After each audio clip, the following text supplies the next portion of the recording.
The best way to increase hamstring flexibility is with end range contractions for the hip flexors paired with loaded stretching for the hamstrings. But the difficulty of the exercises demonstrated by most YouTubers is too high for most people. I'm guilty of doing this myself. So in this video, I'm going to teach you some beginner-friendly progressions. So flexibility training for the hamstrings. In this case, we're talking about because we're developing flexibility in the hamstrings are the agonist and the antagonist muscles to the hamstrings are the hip flexors and the knee extensors.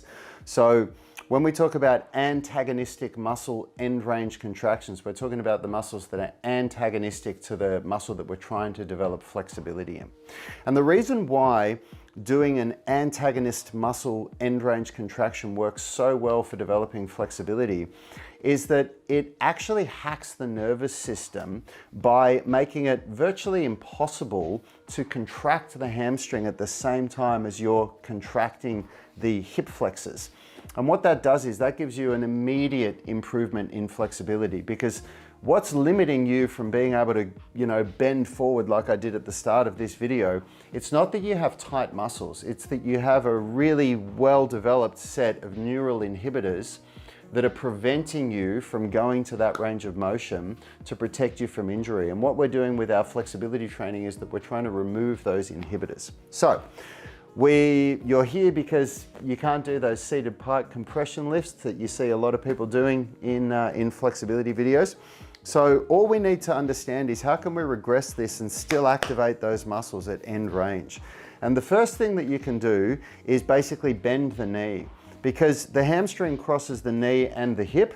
So the antagonistic muscles to the hamstrings, the hip flexors and the knee extensors, if we take the knee extensors out of the equation, which there's 4 muscles that do that, the quadriceps, but the rectus femoris is the one muscle that is a knee extensor and a hip flexor. So by bending the knee and working on this hip flexion, we're still training the hip flexors, but in a regressed way. So I like to sit on a bench like this and put your hands down, because when you do these movements, you really need to be strict. So you want to avoid doing, for example, this. Like, you don't want to be lifting your leg as the body comes back like that.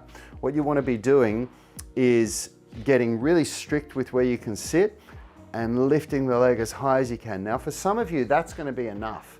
And just by doing that, you'll feel a cramp in your legs, okay? So you just do reps like that. And if that's still too hard, you just back off even further by just going on your fingers like this, and then you're going to lift from here, okay? Once you can do that, if you can do 8 reps like this, then what you do is each rep you straighten your leg a bit. So we're going to lift the leg and we're going to straighten and then back and then down. And where do you go to when you straighten? It's basically if you feel that your thigh is going to go down if you straighten any further, so you'll find that this will happen. Okay, you don't go that far. What you're looking for eventually is to be able to lift your leg and straighten that knee out without the thigh going down, okay? But of course, that's too hard for a lot of you.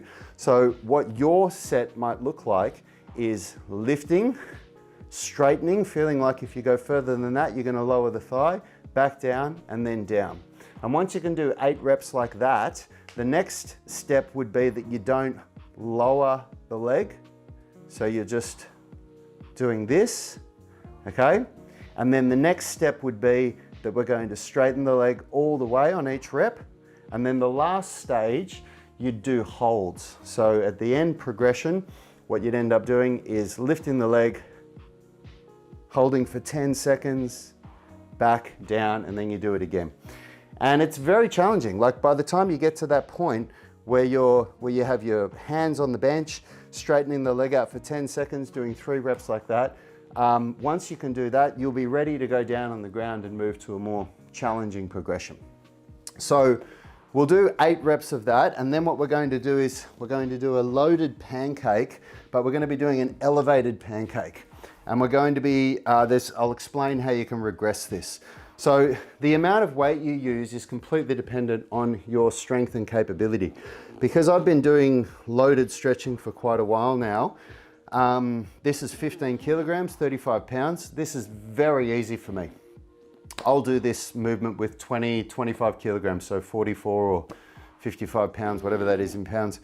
But that's going to be dependent on your capabilities. So where you would start is depending on how strong you are and depending on how used to loaded forward flexion you are. So for most people, I'd say 2.5 to 5 kilograms. I think that's 6 to 12 pounds, something like that, is a good place to start. So the first thing we do is we try with our legs out straight, okay? And there's two ways you can moderate this. One is how high your bum is, and the other is the bend in the knees, and we'll talk about that in a sec. We get the weight up on our back, okay? And then from here, we want to bend forward as far as we can without the back rounding. Now, once you can get to a point like this where you're almost with your spine horizontal, that's when it's time to lower your bum. If you can't get at least to a 45-degree angle with your spine, so if you go like this and your back rounds when you go down, we need to regress even further. And the way that you regress further is you bend your knees like this, okay? And then you do it that way. And for the exact same reason that when we did the knee extensions, that by having the knee either, you know, partially straight or all the way straight, it's the exact same reason. When you bend the knee, you deload the hamstring, because a tougher hamstring stretch is when the knee is straight. And like if you try and bend forward and touch the ground, if you have your knees straight, it's way more challenging than if you have your knees bent. So it's the exact same reason. So you'll just choose which version works best for you, okay? So let's do this together. So we'll do one set. We're gonna put the hands on the ground, and I'll do a set at the level that I can do, but you're going to use the regressions that I just explained. So from here, we lift the leg. 1, 2, 3, 4, 5, 6, 7, 8, and then we change legs. 1, 2, 3, 4. For you, it might be like this. 5, 6, or like this. 7, whatever it is, whatever you can do based on the regressions that I just showed. And then we immediately go into our loaded pancake, okay? And I'll explain again why in just a sec. Okay, from here, and we do 8 reps. And we want to focus on a controlled eccentric contraction. I'll explain why in a sec. So what we're basically doing is 3 seconds. 1, 2, 3, back up. 1, 2, 3, back up. 1, 2, 3, back up. I've lost count because I'm counting the eccentric contractions. I think that's 5. So we'll just do 3 more. 6, 7, 8. Okay, now, the reason why this works so well is because when you do that end range antagonist contraction, if you do it properly, the idea is that you do it such a hard end range contraction. So by leaning forward like this, by lifting the leg up, like we're getting to a point where the hip flexor is very shortened, okay? Which is why it's called an end range contraction. But then from that already shortened position, we're contracting it and lifting, and then if you're doing the knee extension, you're doing the knee extension. It's kind of like with the bicep, it's like coming into an elbow flexion and then contracting the bicep.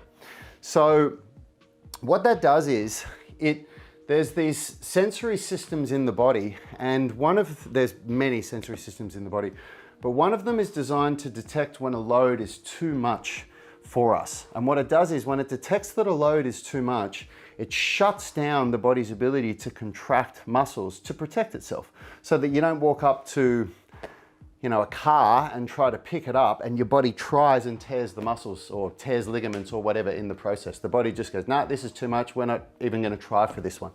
And so what happens is, it's called the Golgi tendon organ, is the part of the nervous system that does this. So we go to an end range contraction. We contract as hard as we can, hoping to trigger that defense mechanism that shuts down the body's ability to contract muscles. So cramping is really, really normal with this. And then what we do in that state of can't contract muscles right now, and we go straight into a loaded stretch, it develops a lot of flexibility. And then loaded stretching itself, when you're doing eccentric contractions, that has its own benefits. So loaded stretching, what happens is when you're doing eccentric contractions, you're lengthening the muscle fibers, but you're also thickening them through eccentric contractions, because the eccentric phase of a contraction is where the majority of the damage that occurs to the muscle fibers happens. That is the stimulus for the adaptation that is hypertrophy, that's muscle hypertrophy. So eccentric muscle contractions, lengthening the muscles, thickening the muscle fibers, so creating strength through range, developing end range strength, hacking the nervous system, it's all happening, which is why this system of an end range antagonist contraction paired with a loaded eccentric, or lots of different types of loaded stretching, is so effective. So how would you do this? How would you fit this all into your training? A good place to start is 2 or 3 times a week. So Monday, Thursday, Tuesday, Friday, Wednesday, Saturday, or Monday, Wednesday, Friday, or Tuesday, Thursday, Saturday. It just depends on how conditioned you are and how much time you've got. And 3 sets. So 3 sets of 8 reps like that. So you'll do your end range contractions, then you'll rest. You pretty much rest only long enough to pick up the weight. And then you do your 8 reps, and then you'll rest for a minute or 2. And then 3 sets of that. So, but what's really important to remember is that flexibility training, like the adaptations that occur from everything that I just described, they happen over time, they can't be forced. It's something that happens through repetition, that you slowly break down these neural inhibitors. So it's very, very important that you're consistent with your training. And that ties back into, is mobility training better for you, or is flexibility training better for you? And the ultimate answer is both. Both are the best way to do it. So doing flexibility training is more of a workout, and doing mobility training is the warm up or the cool down to the workout, or what you do on an off day where it's like a rest day. Because mobility training is very gentle. You could be really, really sore and you'll do a mobility session and you'll feel better at the end of it. Flexibility training is not like that. If you do a proper flexibility session like this, you'll be sore at the end of it. So then best option is that you'd do both of them, but that's unrealistic for most people. So it's important to recognize where you are. If you're hungry for that first win, then a 20-minute stretching session that's just mobility training is going to be the best thing for you to do, because it's something that's far simpler and easier to do. It's more likely you're going to get it done, and you can do it daily, so it creates that habit. But if you're beyond that, if you're somebody that's already training a lot and you're looking for that next level, then a flexibility program is going to be more effective for you, because a flexibility program, it's not just for the hamstring flexibility, it's for the hip flexors, it's for the adductors, the glutes, it's for the shoulders, for all the different positions of the shoulders. So it does your whole body. And if you want to check out the way we do it, you can click or tap the screen there and go to unitygym.com, and there's a video on the homepage that explains the 2 programs and which one's best for you. And if you want to just join in for a follow along routine with me on YouTube, you can also click or tap that, and I'll see you in that next video.